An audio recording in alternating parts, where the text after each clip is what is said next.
Hi MyJetters, once again I'm here to present you a video how to use MyJet, and today we're going into a little more technical screen.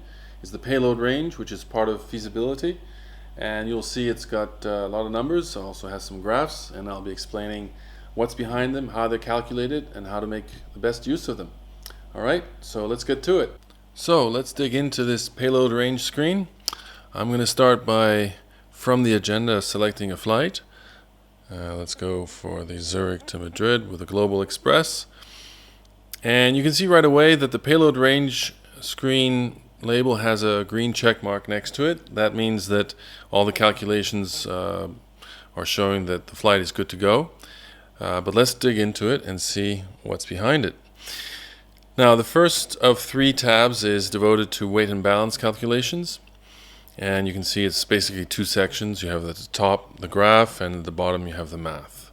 The top is a graph which will show you the limits on max takeoff, max zero fuel, landing weight and zero fuel, and the position of the CFG at the different phases of flight, takeoff, landing, and zero fuel weight. So we're all well within the envelope, and we can now go down and look at the calculation. It's a straightforward weight and balance calculation, starting out with the empty weight. Just please note that we have separated out the crew from empty weight, given that there are a lot of different definitions floating around in the industry for what empty weight is: basic operating weight, etc. And so, in order for avoidance of doubt, we have split out the crew from the aircraft and all that is required to operate the aircraft: liquids, galley equipment, and so on. Okay, and the empty arm, 730 inches, and then we add the payload, which is the passengers and their baggage and any additional cargo. So if you're carrying equipment, merchandise, anything like that, that falls within the payload number as well. That gives us zero fuel weight. We're limited to 56,000. We're good. So we can still fit another 1,300 pounds, so plenty of space there. And then we go to ramp fuel, 11,909. We're good. The ramp weight is 65,000. Also, we burn some taxi fuel. Takeoff weight then is 65,000, and we're also good within the limits, well within the limits of 99,000. Trip fuel is 6,300 pounds, and landing 59,000. So pretty straightforward. We're all set, and you will see if there's issues later on, then it'll be color-coded with a warning. I'll explain more about that in a second. But first, let me go behind the scenes of this weight and balance screen. If I could just press edit correctly. There you go. So what we do is we will, of course, it's a two-pilot aircraft, so we know there's two crew on board. And we will default the weights according to the regulatory environment that you operate in. So if it's the US weights, it'll be US weights. If it's European regs, then it'll be European default weights. And that goes for the crew as well as for the passengers and luggage. Now, two crew is the minimum, but of course you may have more people on board, maybe an assistant, an observer, an augmented crew, someone like that. And their weights will then be filled into the jump seat and the crew rest if required.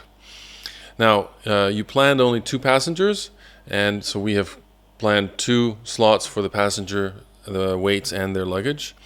And you can, of course, keep adding on passengers up to the limit of the aircraft. So if your aircraft is recorded in MyJet as having 14 seats, you'll only be able to add 14 passengers, and there will be one row per passenger. Now, as soon as you add the actual passenger names from your contact database, we'll know if it's a male or female, and the weights will be adjusted accordingly. Okay. Now, just below that, we've got space for you to add any additional cargo, and you can put it in here. So if I enter in, let's say 600. Okay. Now all of a sudden, I've got the 80 pounds of baggage plus 600 pounds of cargo. That's 680, and it goes into the cargo compartment. There's only one on this aircraft, but there could be multiple, depending on your aircraft type. And we show here there's a limit of 1,000, so we're still okay. Fuel, there's 3 fuel tanks in this aircraft, and we fill the front one first, and then work backwards. And again, we're well within the limits. Okay, so let's go back to the weight and balance screen. And I think we're done here. Let's go to fuel. So the fuel calculation screen is divided into two parts. The top one shows you essentially feasibility, because we are within the feasibility section of flight link details. Remember that. This is all supposed to be looked at before you say we can do this flight. So that's really the goal here. You'll see that pretty much all over the place, is that indicators in color codes that say, okay, we're good to go.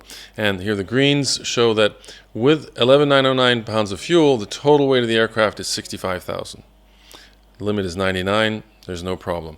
Now, if you approach the maximum limit to within 10%, you will see an orange color. And of course, if you exceed the limit, then it's going to go red.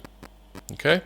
Now, fuel planner below, this is a calculation that is based on the performance of the aircraft and the power settings, the altitude, the forecast temperatures, and so on. So it's really a very precise fuel consumption calculation. It includes, if you start out taxi fuel, you got your trip fuel, an hour and 34, contingency. Now, in this particular flight, well, we didn't put in an alternate airport, but as you can imagine, if there is, we'll have the time and fuel for the alternate, and even the second alternate if you do plan 2 alternates. We have defaulted an additional 15 minutes at pilot's discretion, and then the legal final reserve of 30 minutes. That gives you a total fuel required of 8909. And now we've decided we want to add some more fuel because, well, we just decide that maybe we don't want to buy fuel where we're going. We're going to Madrid. We just want to do a quick turnaround. So we added on 3,000 pounds of fuel, so we have 11,909 ramp fuel. Now, how does this work in the background? So we can go into this screen here, and this is where you see how you can adjust the fuel calculations in terms of, well, what you want to take off with, what you want to land with, and any extra fuel. See here I put 3,000 extra fuel, but I could have said that I want to put this much in the tanks on the ramp. Or I could have said I want to land with this much. Now if you select landing fuel and hit done, guess what? It's going to highlight that field to be filled in, and the others are locked. So it kind of guides you to help fill in the appropriate field depending on what you select here. Maximum fuel, well, that's the maximum fuel the aircraft can take. The minimum is as per the calculation. The landing weight, I want my landing weight to be X, okay? And then you have takeoff and maximum fuel for payload. Okay, so given the passengers and the additional cargo that's planned to be on board the aircraft, this is how much fuel you can carry.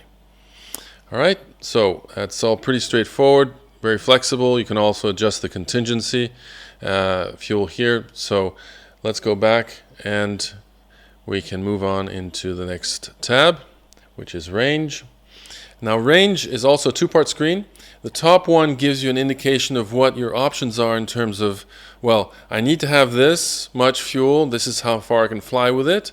And I've added this much extra. As you can see, I've added 3,000 pounds extra. That gives me a new current range of 9,300 miles, whereas before it's 6,300. Okay. Now I could add a lot more because this is a global and it's got big tanks and 34,000 pounds. So, but this tool will tell you, okay, this is what you need to have, this is what you've got given what's in the tanks, and this is how much further you can go in terms of distance and flight time. And of course also payload, you have a limitation of payload that is indicated there.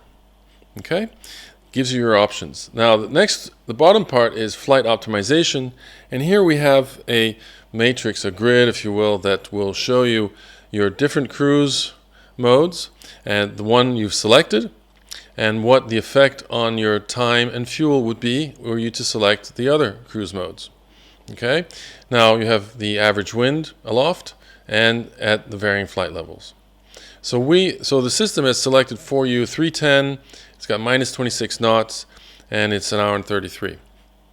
That's probably because, well, first of all, it's a short flight, but also because we selected as a default when you created the flight to optimize for time. And as you can see, this is the shortest time. If you go down, it's a little bit slower. If you go up, it's a little bit slower, considering all the different factors at that Mach speed. And you can then see if you were to choose long-range cruise, well, take you a little bit longer, quite a bit longer, but you'd also save 1,000 pounds of fuel. So a very good planning tool to see what the effects of moving around either changing speeds or altitudes will have on your time and fuel for that flight. Okay, I think that pretty much covers it for these 3 tabs in the payload range screen. I'll go back to details. Are we still green? We're still green. We're good to go. On the next videos, we're going to talk a little bit more about the aircraft schedule. You can see there's an issue there, so we'll save that for later. And then the airports and the crew, all this is part of the feasibility checks of MyJet, which is a critical step in your planning phase before you can say, we're good to go, we can do this mission. Okay, I hope you enjoyed this video, and I really look forward to speaking to you again soon. Take care. Bye.